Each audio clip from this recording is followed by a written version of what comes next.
Hey everyone, it's Sonia and welcome to Moticize's very first video blog. So I was just reading this article. It was a study about heart patients who had been through very intense bypass surgery, and they were basically told that if they didn't make a lifestyle choice, a change, they were either going to die or at the very best they would have to have another very intense bypass surgery and may or may not make it. And despite that, only 7% of the people actually made the change. Only 7%. Life and death.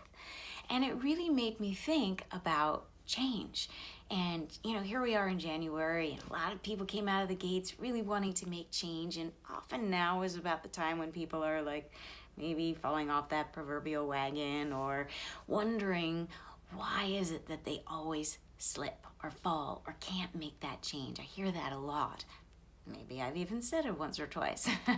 So I wanted to take a look at the brain and change, because human beings by nature actually are designed to change. I mean, we have evolved constantly throughout the years of our existence and are continuing to evolve. And there was a time when we thought that once we had a set amount of brain cells, that was it. But we now know that's not true at all. We are constantly growing new brain cells and creating new neural pathways. That's called neuroplasticity.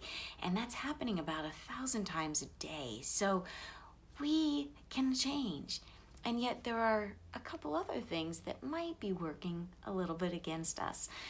And one of those things is just how the brain functions. We are absolutely animals that are trying to survive. And anything that causes a threat is going to put the alarm system on, and it's going to be like, whoa, neon lights, change. And we're going to assess, is this going to help us or is this not really going to help us? Or I should reframe that. Is this going to let me survive, or is it going to threaten my survival? And the threat of survival can mean, am I going to lose friends? Am I going to lose love and connection? Is this going to change my environment? Is this going to change who I am and how I react in this world? So a lot of those things might feel threatened with change. Hence, it's going to set those alarm systems on high alert. And just very, very basically, the brain essentially consists of three major areas. So there's the amygdala, which is the bottom. That's the fight or flight. That's the lion's coming to eat you. You're going to run or fight. And then there's the sort of the limbic system, which is more midbrain, and that consists of emotions and habits and rituals and much more unconscious thinking. It's already been so patterned. Maybe at one point it was something you had to think about, but now you know how to do it. Walking, brushing your teeth, driving a car, anything like that. Then there's the prefrontal cortex, which is the front of the brain. That is higher order thinking, decision making, things that are new, experiences. That creates a much more higher order thinking. And that also requires a lot more energy. And so if you're trying to create change, you have to know that that's the area in which you need to operate. Otherwise, you're going to fall into sort of the patterned place that you already know, the habits, the places that are deeply ingrained in your brain, those neural pathways that are very strong because they've been consistently been reinforced. So it's going to require you to step out and think about it, plan it, and that's going to take a lot more energy. Hence, on a bad day or you're tired, you just don't have the energy, what happens? That Ben & Jerry's or the bag of chips comes out and suddenly you're like, why? And it's not this sabotage, it's really a natural energy system, and you're going into conservation mode. You're going into what you know, what has already been reinforced. Which is another thing. We really operate from a place of pain or pleasure. We're going to go after pleasure and we're going to avoid pain. And change can sometimes be painful or perceived as painful. Another thing is that we as human beings are very purposeful, and every behavior we do, whether it's destructive or not, actually has a benefit to ourselves. For example, we'll go back to ice cream. I love ice cream.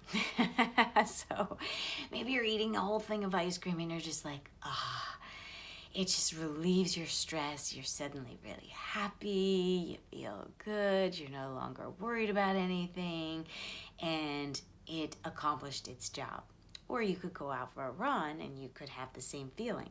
Interestingly, the brain doesn't know really the difference. It can't make a distinction between destructive behavior and positive behavior. All it knows is it got what it wanted, which was the release, the relief, no more stress. So one of the ways you might want to take a look at this when you're looking, often we're like, I really, really want to change this, but there's this other thing that's holding me back. So take a look at what it is. What's the positive behavior? Give that an identity. What is it that you really want? What are the benefits of it? And then what might be the destructive behavior that's going to pull you back? You know, this is the vegetables, the green juice, the exercise. This is the Ben and Jerry's, the couch potato eating a bag of potato chips, you know?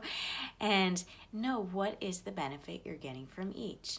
Is it a stress relief? Is it something you do with a spouse or a friend so it's a place where you connect? What is it for you? And then what is it that you're going to benefit from over here? And then maybe pull them together and see if maybe these two identities can have a bit of a conversation. You know, maybe there's a compromise. What is it that they could do to benefit or to really meet the needs that are being called for here? And if they can't come to a compromise, then maybe you can figure out how to serve this need without the destructive behavior.